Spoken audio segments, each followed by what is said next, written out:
મારી ચેનલમાં તમારા બધાનું સ્વાગત છે। જો આ મારી એકદમ ફિટિંગવાળી બ્લાઉઝ છે અને આ જે બીજી છે એ થોડી ટાઈટ થઈ ગઈ છે, એમાં બિલકુલ માર્જિન નથી હવે। તો જુઓ, કમરમાંથી, છાતીમાંથી અને બાહીમાંથી બધી જગ્યા પરથી આપણે એને બે બે આંગળી જેટલી ઢીલી કરવાની છે। તો આપણે શું કરીશું, સૌથી પહેલાં એની સાઈડ પરની બાજુ બંને અને આર્મહોલની બાજુને આ રીતે આપણે ખોલી નાખવાની છે અને નીચેથી કમર પટ્ટીને કાપીને આગળનો ભાગ અને પાછળનો ભાગ એકદમ છૂટો કરી દેવાનો છે। પછી આપણે બ્લાઉઝને મેચિંગ એક કપડું લેવાનું છે, લાંબુ કપડું લેવાનું છે અને એની જે પહોળાઈ છે એ 6.5 રાખી છે, તમે વધારે પણ રાખી શકો। અને અહીંયા 1-1 સેન્ટીમીટરના આ હિસાબે આપણે માર્કિંગ કરી નાખવાના છે અને અહીંયા આપણે લાઈન ડ્રો કરી નાખવાની છે આખા કપડામાં, બરાબર છે। પછી આપણે છે ને દોરીવાળું ઇલાસ્ટિક લેવાનું છે, જો આ હિસાબે, અને એને આપણે બોબિનની ઉપર વીંટાળવાનું છે, પણ જોજો ખેંચીને તમારે લપેટવાનું છે ને આ રીતે। અને પછી આપણે અહીંયા આ હિસાબે જો થોડું સ્ક્રૂને થોડું ઢીલું કરી નાખીશું, જેથી આસાનીથી પેલું ઇલાસ્ટિક આપણું બહાર આવી શકે। પછી આપણે સીવવાની શરૂઆત આપણે જેમ કપડું સીવીએ બીજું એવી જ રીતે આપણે કપડું આ પણ સીવવાનું છે। તો આપણે શું કરીશું, કશું ખેંચવાનું નથી, કપડાને સિમ્પલ સીવવાનું છે આ રીતે। તો જો પાછળ ઇલાસ્ટિકની ઇફેક્ટ આપણે આપ આવી જશે। જો આ રીતે થોડું બહાર કાઢીને પાછું સીવવાની શરૂઆત કરવાની છે, દોરો કાપવાનો નથી, દરેક વખતે સીવ્યા જ કરવાનું છે દરેક લાઈનમાં। અને બિલકુલ તમારે પ્લીટ નથી આવવા દેવાની, એક પણ ચપટી આવવા નહીં દેતા આ રીતે। અને પાછું થોડું બહાર કાઢી લઈશું અને પાછું આ હિસાબે સીવીશું અને આ હિસાબે જરાક પણ પ્લીટને આવવા દેવાની નથી। જો આ રીતે ઇલાસ્ટિકની ઇફેક્ટ આવી જશે આપણામાં અને આખામાં આપણે સીવી નાખવાનું છે। અને આ રીતે હવે આપણે હું ટીપ નંબર 2 આપું તમને। તો આ જે છે ને તમારે અહીંયાથી તમારે એને જ્યારે ઇલાસ્ટિક પતે ને ત્યારે તમારે એને આ રીતે 2 વખત ગાંઠ બાંધી લેવાની છે, બરાબર?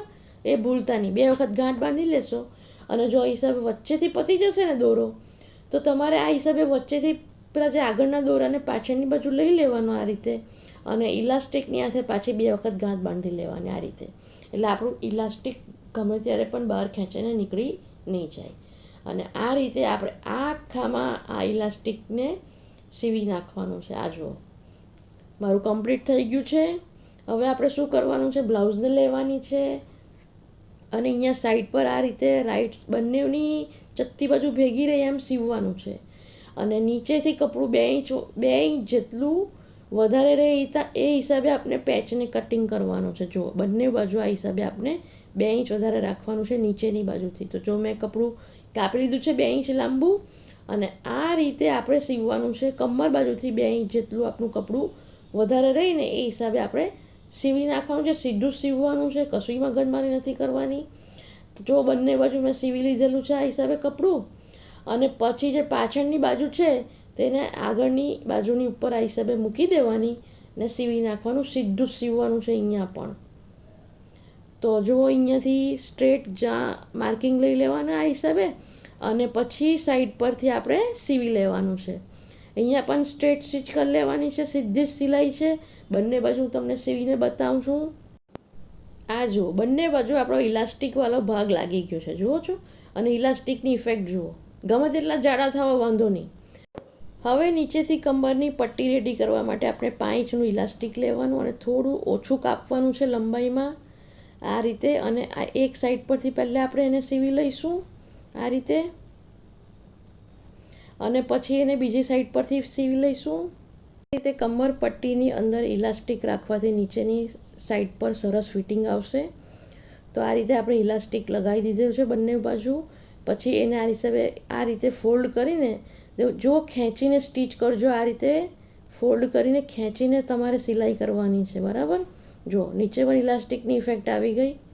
તો આ રીતે બંને બાજુ હું કમ્પ્લીટ કરી નાખું છું। હવે આપણે બાહીને લેવાની છે અને અહીંયા જ્યાં સુધી ઇલાસ્ટિક લાગેલું છે ત્યાં આ રીતે માર્કિંગ કરી લેવાનું છે।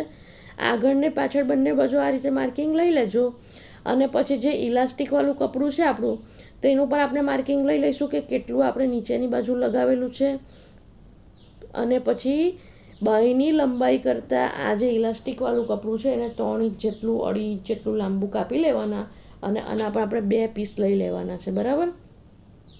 પછી અહીંયા જે આપણે માર્કિંગ લીધેલું હતું ત્યાં આપણે આ ઇલાસ્ટિકવાળું કપડું મૂકવાનું છે. બંનેની ચત્તી બાજુ એકસાથે રાખજો અને એકદમ સીધી સિલાઈ આપણે મારી દેવાની આ રીતે. તો જો આપણી સિલાઈ લાગી ગઈ છે. હવે આ જે માર્કિંગ છે ત્યાં આ રીતે સ્લીવને આ રીતે ફોલ્ડ કરવાની અને આ રીતે બીજી બાજુને પણ આ હિસાબે આપણે સીવી નાખવાની. તો જુઓ આપણા ઇલાસ્ટિક જે બાંય છે, બાંયમાં પણ આપણું ઇલાસ્ટિક જુઓ લાગી ગયું, બરાબર. હવે આ અહીંયા જે ઉપરની બાજુ જે આર્મહોલની બાજુ થોડું વધારાનું છે કપડું, તેને આપણે કાપીને આ રીતે સીધું કરી લેવાનું છે. પછી બંનેની ચત્તી બાજુ એક સાથે આવે, બાંયની અને ફ્રન્ટની, તે રીતે આ બંને ભાગને આપણે જોડી દેવાના છે. જો આ રીતે અહીંયાથી આપણે એક સિલાઈ મારી દેવાની છે, બરાબર. જે ઇલાસ્ટિકવાળો ભાગ છે તેને થોડો ખેંચીને મારવાનો, એટલે ત્યાં થોડુંક આપણે ઢીલાસ મળે, આપણે આરામથી પહેરી શકીએ કપડું. તો જો આ રીતે આપણે બંને બાજુ આ રીતે બાંયને સીવી નાખવાની છે.